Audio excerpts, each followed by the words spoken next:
discípulos, alegrai-vos, exultai de alegria, pois bem grande é a recompensa que nos céus tereis um dia. Aleluia, aleluia, aleluia, aleluia, aleluia, aleluia. O Senhor esteja convosco. Ele está no meio de nós. Proclamação do Evangelho de Jesus Cristo segundo Mateus. Glória a vós, Senhor. Naquele tempo, vendo Jesus as multidões, subiu ao monte e sentou-se. Os discípulos aproximaram-se e Jesus começou a ensiná-los. Bem-aventurados os pobres em espírito, porque deles é o reino dos céus. Bem-aventurados os aflitos, porque serão consolados. Bem-aventurados os mansos, porque possuirão a terra. Bem-aventurados os que têm fome e sede de justiça, porque serão saciados. Bem-aventurados os misericordiosos, porque alcançarão misericórdia. Bem-aventurados os puros de coração, porque verão a Deus. Bem-aventurados os que promovem a paz, porque serão chamados filhos de Deus. Bem-aventurados os que são perseguidos por causa da justiça, porque deles é o reino dos céus. Bem-aventurados sois vós, quando vos injuriarem e perseguirem, e mentindo disserem todo tipo de mal contra vós, por causa de mim. Alegrai-vos e exultai, porque será grande a vossa recompensa nos céus. Palavra da salvação. Glória a vós, Senhor. Aleluia, aleluia, aleluia,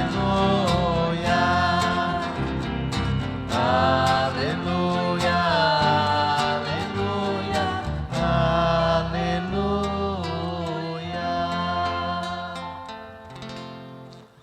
Nos recolhamos por um tempo de silêncio em oração, invoquemos o auxílio do Divino Espírito Santo, pois só Ele pode dar-nos a plena compreensão da palavra. Supliquemos sua ajuda, seu auxílio.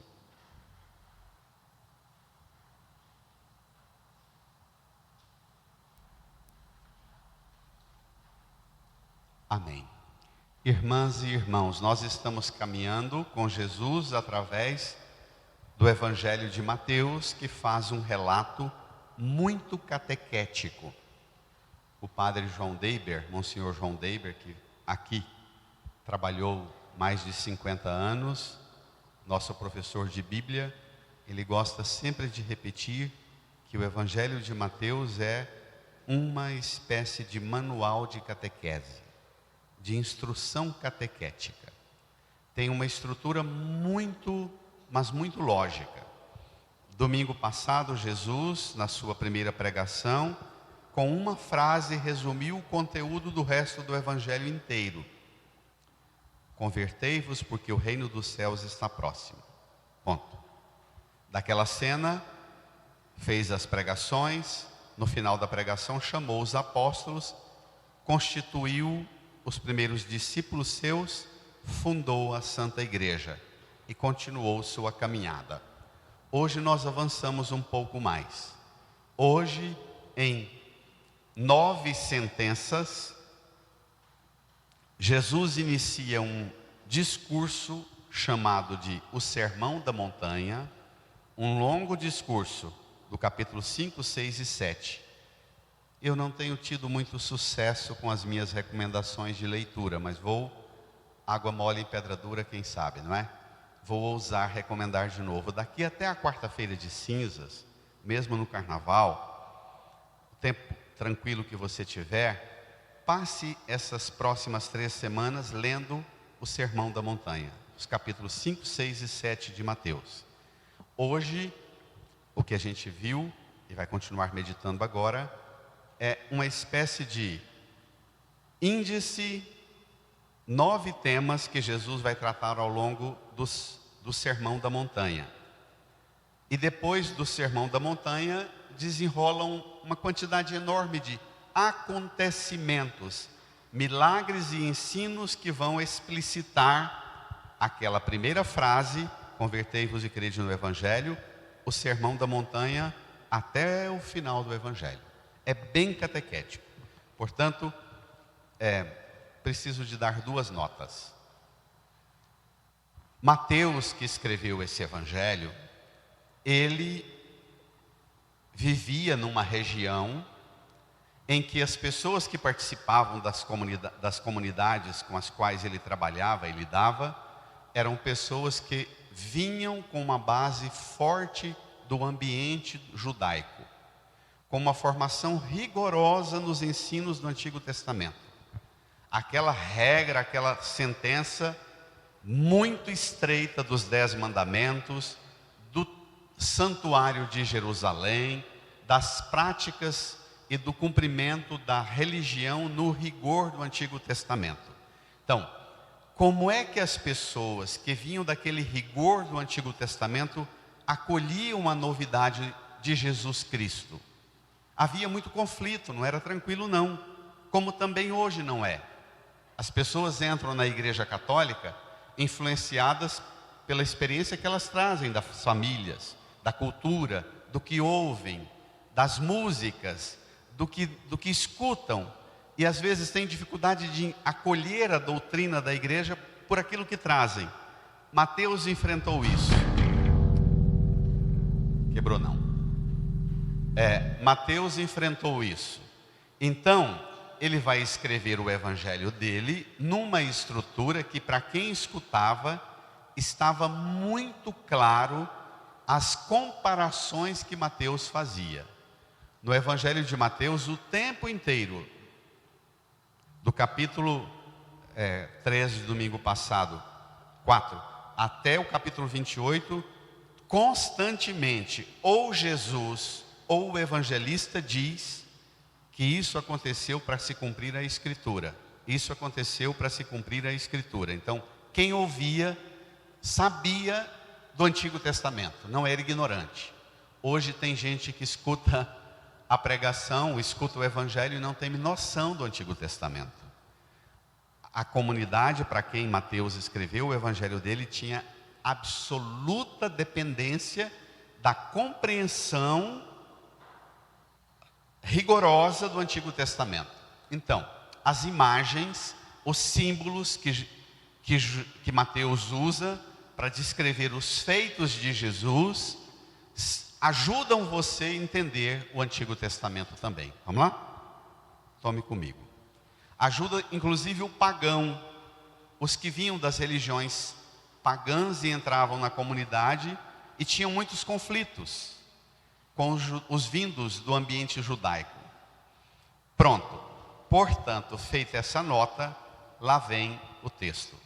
Mateus capítulo 5, versos 1 a 12, número 9 do seu folheto. Naquele tempo, vendo Jesus as multidões, subiu ao monte, leia. E sentou-se. Vai. Os discípulos aproximaram-se e Jesus começou a ensiná-los. Quem ouvia isto, codificava imediatamente. Mateus descreve Jesus, associando Jesus a um personagem importantíssimo do Antigo Testamento, que inaugurou a identidade do povo no Antigo Testamento, Moisés. Quem é que subiu ao monte e desceu com um ensino os 10 mandamentos? Moisés. Jesus, aqui, vai caminhando, vê a multidão, sobe o monte, senta, os discípulos se aproximam e Jesus começa a ensiná-los. Permita-me 2 notas. Moisés animou o povo a sair da escravidão do Egito, dizendo: Deus quer que nós saiamos da opressão do faraó do Egito. Deus quer nos conduzir para a terra prometida. Então vamos embora para lá. O povo começou a zoar na cabeça de Moisés, dizendo: está difícil demais essa caminhada no deserto. Moisés falava: aguenta, gente, aguenta, daqui 40 anos a gente chega lá. Calma, vamos perseverar que a gente vai chegar lá. E o povo fez tanta zoeira, desgastou tanto Moisés, que Moisés disse: vocês fiquem aqui no pé do monte, eu vou subir ao monte, vou ter uma conversa com Deus, porque não está dando. E Moisés sobe o monte, e Deus fala para Moisés: Moisés, vou quebrar tudo, porque lá não compensa. Moisés, lá embaixo, briga com o povo e defende Deus, dizendo: vamos perseverar no que Deus quer. Quando Moisés sobe o monte, ele inverte. Ele começa um embate com Deus e defende o povo. Entendeu a diferença? Embaixo ele briga com o povo e defende Deus, em cima ele briga com Deus e defende o povo. Fala para Deus: Senhor, dá um tempo, entende esse povo. E Deus se apresenta a Moisés, e Moisés, quando vê a presença de Deus, cai por terra, prostra-se. O Evangelho de Mateus diz que Jesus vê o povo, vê a multidão, sobe ao monte e senta-se. Aqui já está dando Mateus para o ouvinte uma distinção hierárquica de importância. Está dizendo que Jesus é muito mais do que Moisés. Moisés viu Deus e prostrou. Jesus é Deus, ele senta. Jesus sobe ao monte e não vê Deus, porque ele é Deus. Ele sobe ao monte e vê a multidão. Os discípulos aproximam-se, e agora vem a parte pesada. Pode pegar pesado domingo à noite? Pode. Se não puder, vai pegar também. Uma regra de ouro para entender não só o Evangelho de Mateus, mas todos os Evangelhos. Jesus vê a multidão, sobe ao monte, senta, os discípulos se aproximam, e a multidão fica distante. O que isso ensina para você? Que tem dois modos de buscar Jesus: como mais um na multidão, ou como alguém que deseja ser próximo de Jesus, ser aluno da escola do Mestre Jesus. Entendeu a diferença? Essa escolha ela é muito difícil de ser feita. Querer o ensino de Jesus difere da multidão que não quer o ensino de Jesus. O que é que a multidão quer? O que a multidão sempre quis, gente? Pão e circo, não é não? A multidão sempre quer pão e circo. E pensavam que Jesus era mais um líder comum a todos, que daria pão e circo. A multidão quer milagre imediato. A multidão quer resposta imediata. Hoje eu vim aqui, fiz minha oração, dei minha oferta, paguei meu dízimo, eu creio firmemente que na minha frente Deus vai, e Ele vai operar o milagre que eu quero lá em casa. A multidão quer resposta para agora, e você vai se assustar para quando é a resposta que o discípulo busca Jesus. Essa nota, ela tem que perseguir você até o final do ano, em novembro, que a gente encerra a leitura de Mateus, mas essa nota tem que acompanhar você o resto da vida. Esse critério decisivo: eu vou buscar Jesus para ser mais um na multidão, ou vou buscar Jesus para ser discípulo dele? E tem consequências, minha gente, tem consequências enormes. Agora vem, Jesus vai ensinar aos discípulos, dependendo da divisão que você fizer das bem-aventuranças, dão 8 ou dão 9, arbitrariamente você pode até convertê-las em 10 sentenças, que visivelmente elas são um paralelo aos 10 mandamentos. Os 10 mandamentos que Moisés desceu do monte com eles, para guiar o povo, são 10 nãos. Não matar, não roubar, não. Essa religião, acolhida como uma religião dura, severa, do não, criou muitos seguidores do judaísmo rígidos, rigorosos, confiando no poder mero da observância da lei. Secaram o amor. Jesus, no discurso que ele vai dirigir agora, ele não vai inventar outros 10 mandamentos. Ele não vai mudar, não vai ser um revolucionário que muda o judaísmo, mas ele vai mudar a forma de entender a lei, não como peso, mas ele vai chamar de aventura bendita. Essa é outra pergunta. A multidão não gosta de ensino. Discípulo quer ensino, multidão quer milagre rápido. Multidão quer pão e circo, discípulo quer seguimento do mestre. É muito diferente, não é não? Então vamos ver? Agora vamos ao conteúdo. Prepara-te, não é simples. Vale lembrar que estamos numa montanha. A montanha começa na missão de Jesus e termina no Monte Calvário, ele morrendo, e depois a última cena de Jesus no capítulo 28 é Jesus ressuscitado com os 11 apóstolos, despedindo-se deles lá na Galileia de volta. Então vamos. Jesus começou a ensiná-los. Versículo 3. Eu leio a primeira parte e vocês bradem a segunda parte. Quero que vocês observem 2 coisas. Qual é a aventura e qual é o prêmio para quem vive aquela aventura, para quem busca aquela aventura?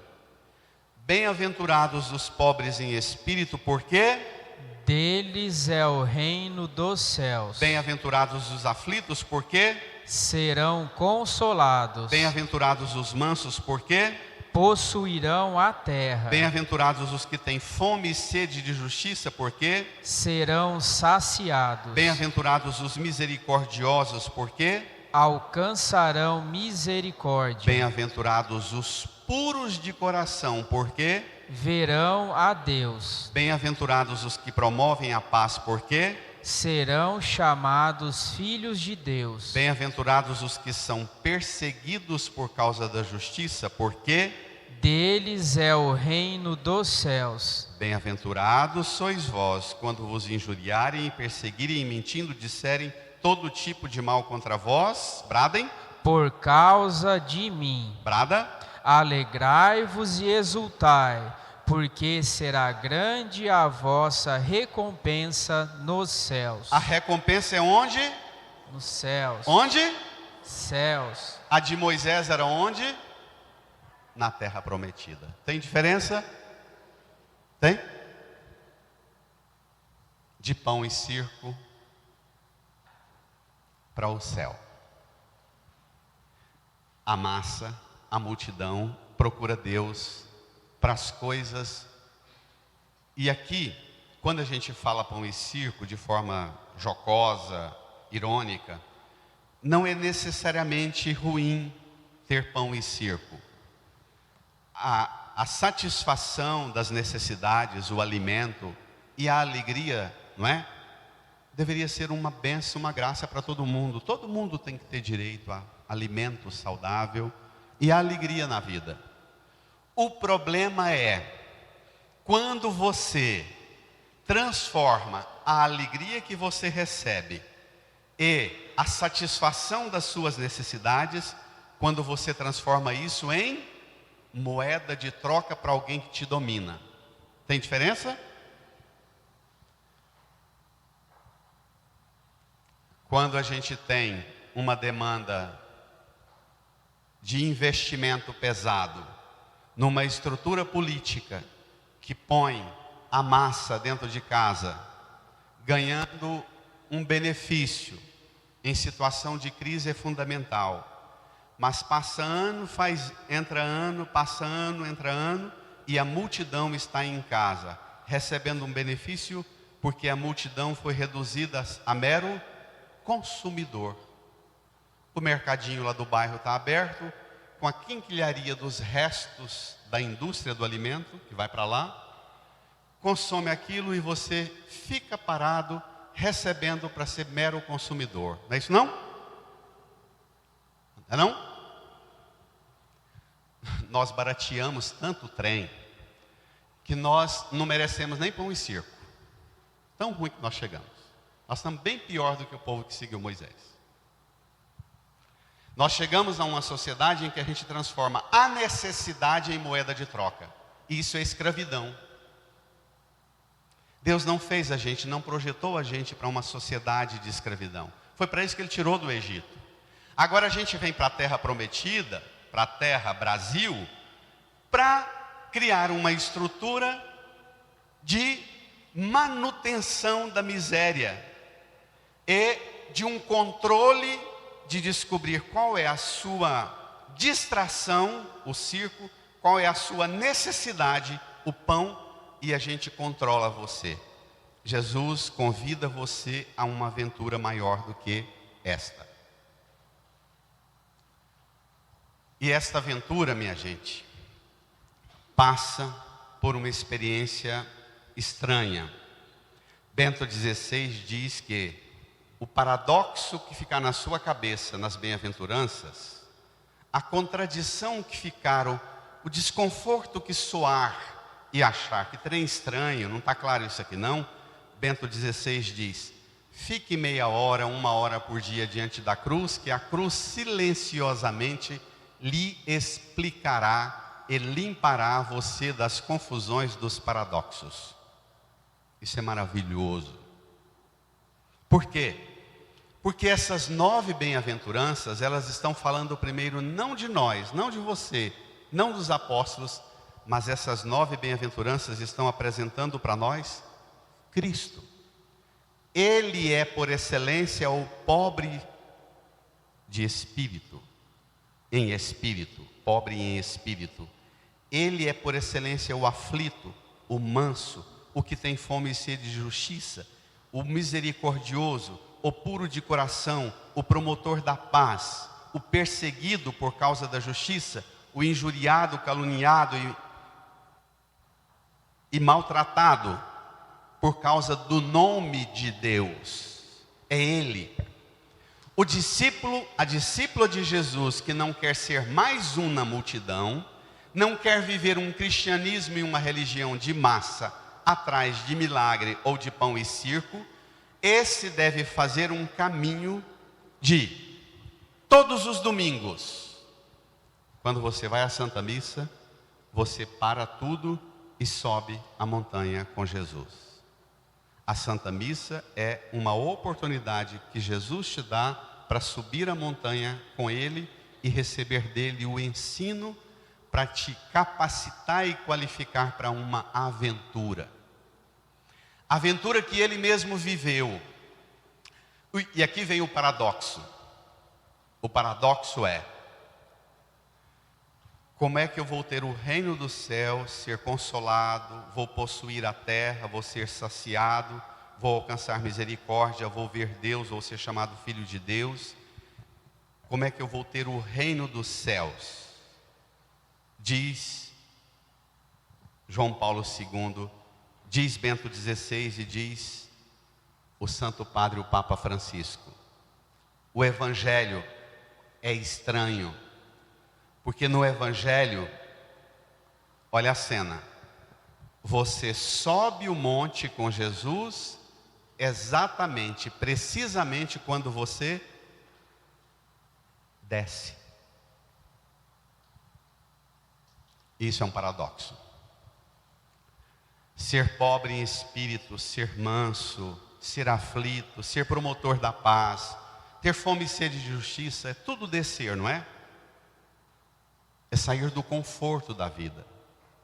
É sair de uma acomodação. Você preste atenção nas bem-aventuranças, porque nenhuma fala de necessidade imediata. Fala de um projeto muito mais amplo de transformação de uma sociedade. Fome e sede de justiça, promover a paz. Agora, não existe a menor possibilidade de você negociar uma coisa. Não haverá justiça, não haverá paz com conflito, com quebradeira, com violência. Para ter paz, para ter justiça, é preciso ser manso, é preciso ser puro de coração, é preciso desintoxicar-se das mensagens instigantes e insultantes que fazem você ter raiva e ódio dos outros. Isso aqui é a lista de 9 temas que Jesus vai tratar no Sermão da Montanha. O ponto alto do Sermão da Montanha é quando Jesus vai dizer: vós ouvistes o que foi dito aos antigos, olho por olho, dente por dente. Jesus vai dizer assim: eu, porém, vos digo, amai os vossos inimigos e rezai por aqueles que vos perseguem. E, por último, a última sessão do discurso do Sermão da Montanha, sabe o que é? Jesus chama os discípulos mais para perto e diz: quando rezardes, dizei: Pai nosso, que estais no céu, santificado seja o vosso nome, venha a nós o vosso reino, seja feita a vossa vontade. A multidão procura Jesus para fazer a nossa vontade, a nossa necessidade. Essa é a distinção. Entendeu? Tá fácil? Tá não. Eu quero propor a você um exercício. Você inclui na sua vida espiritual uma disposição interior para descer?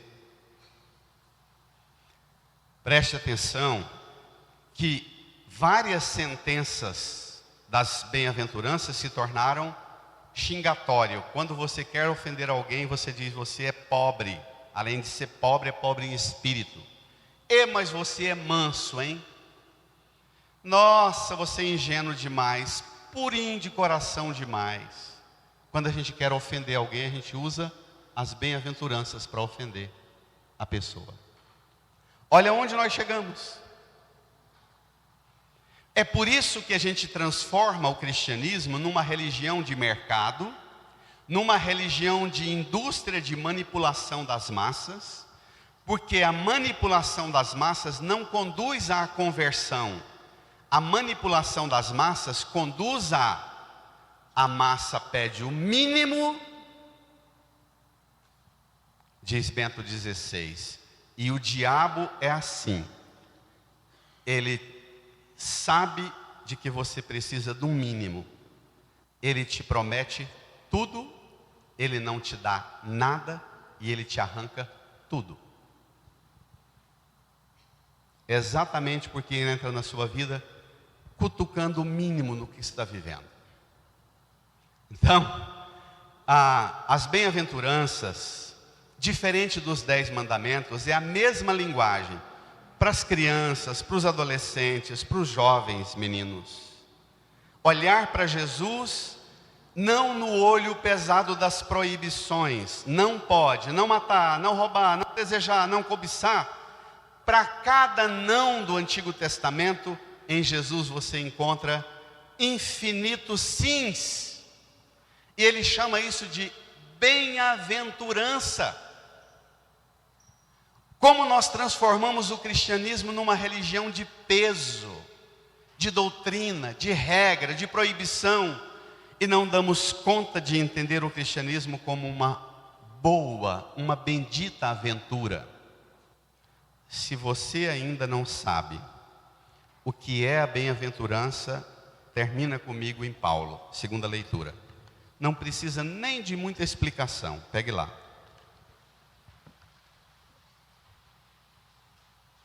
Carta de Paulo aos Coríntios. Se você não entendeu alguma das bem-aventuranças agora, duvido que não fique claro.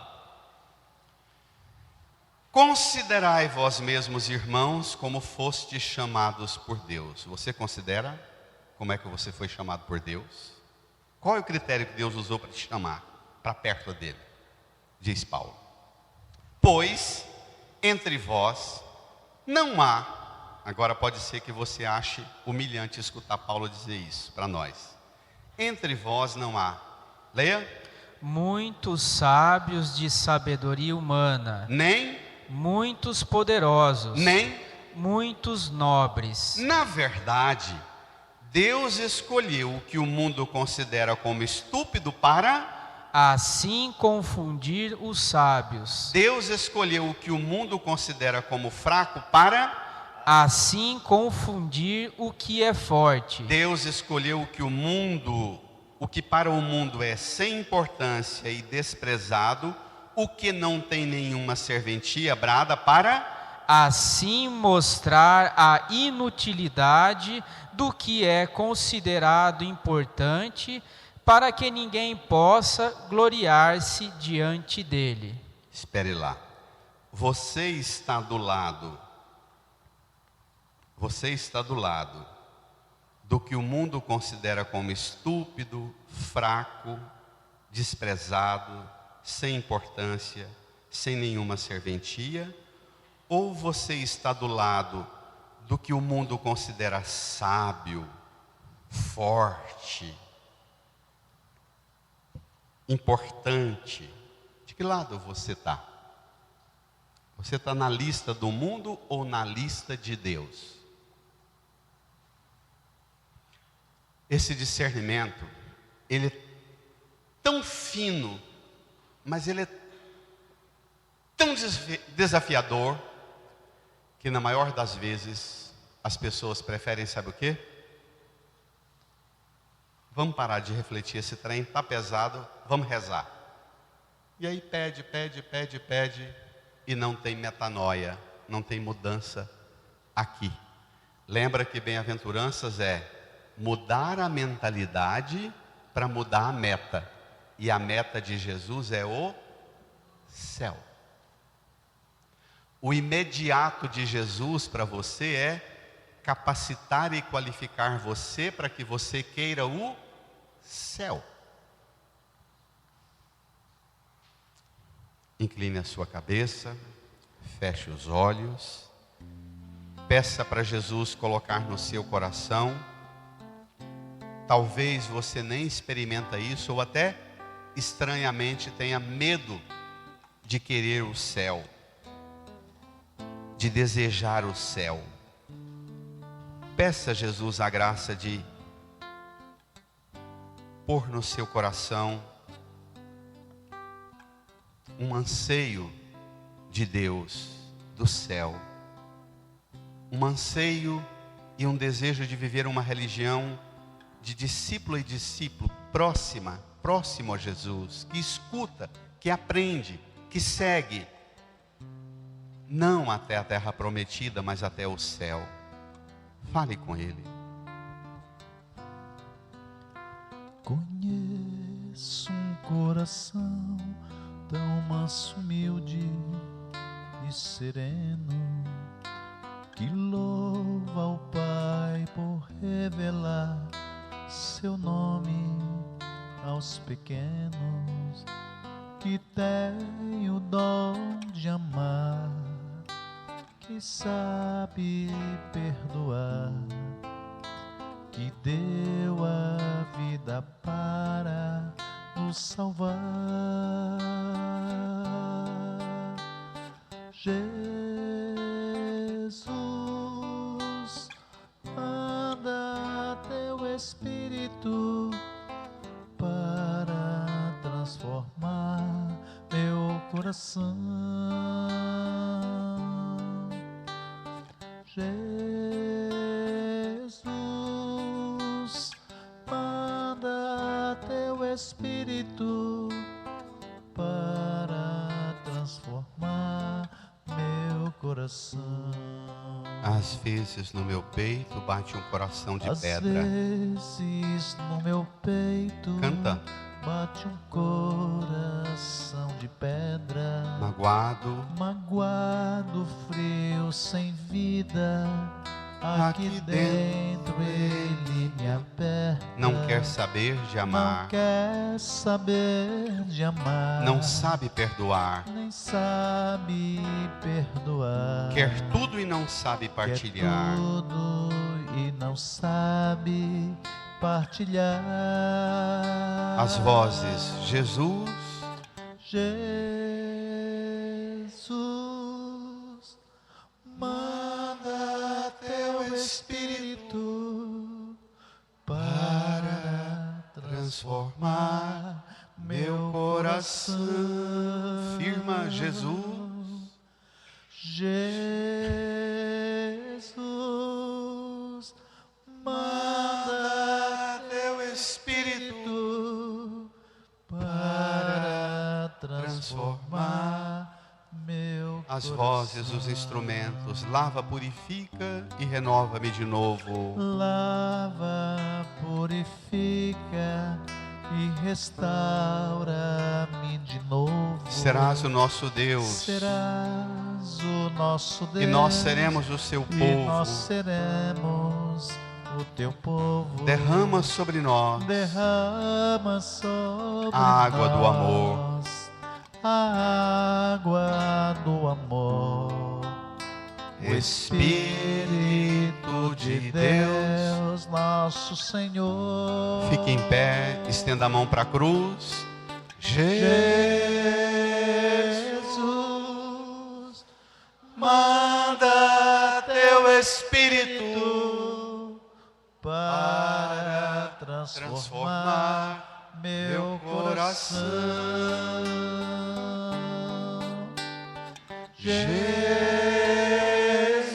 Jesus, manda teu Espírito para transformar meu coração.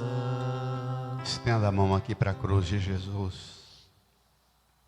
Reze comigo. Ou, se preferir, reze conforme o Espírito Santo lhe indicar.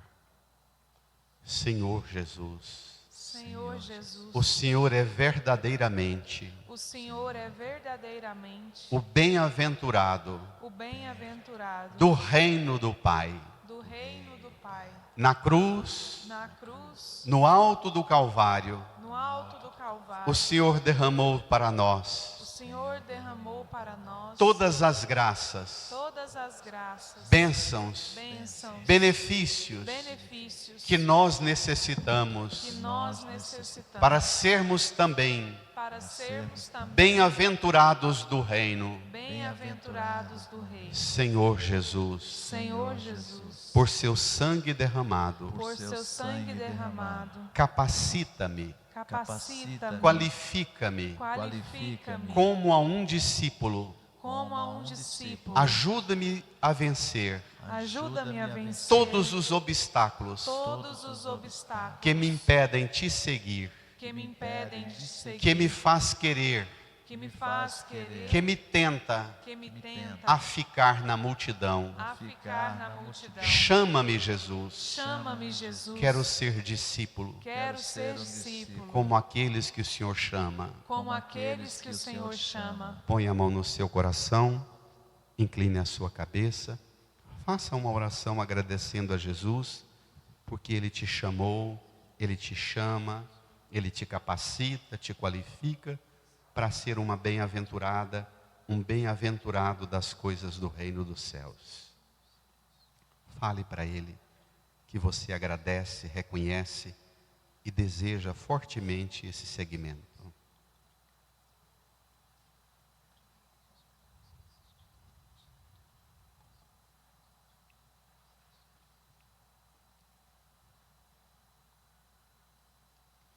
Lava, purifica e restaura-me de novo. Serás o nosso Deus e nós seremos o teu povo. Canta. Derrama sobre nós a água do amor. A água do amor.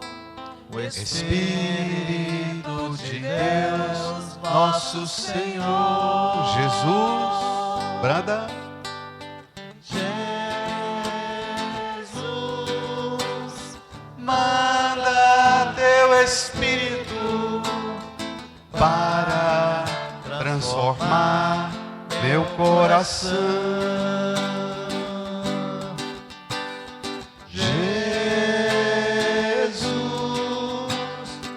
Manda teu Espírito para transformar. meu coração. Bem-aventurados os mansos, os puros que promovem a paz.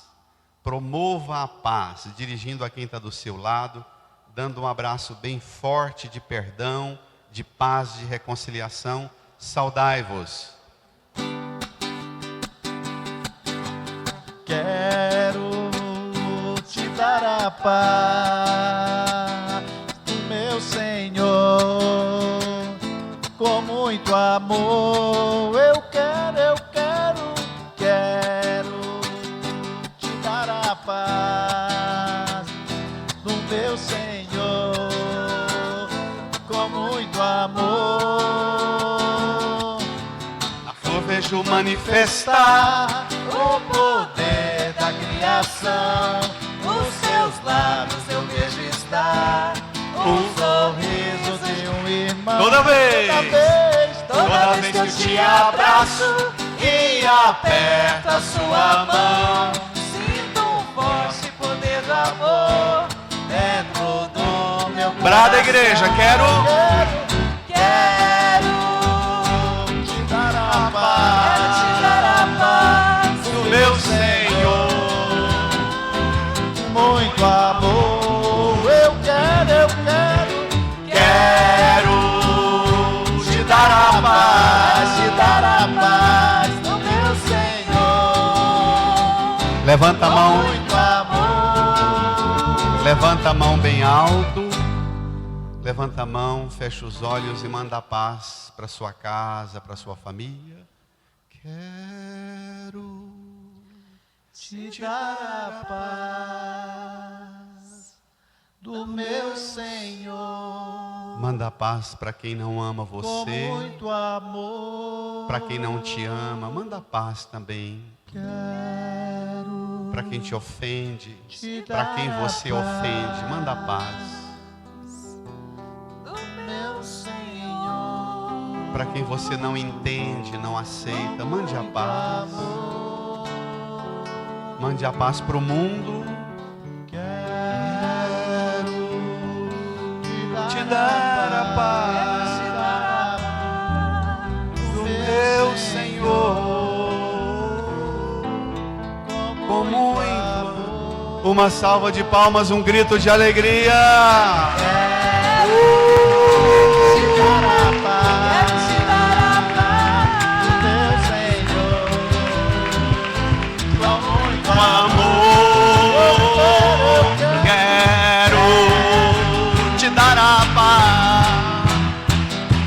Do meu Senhor, com muito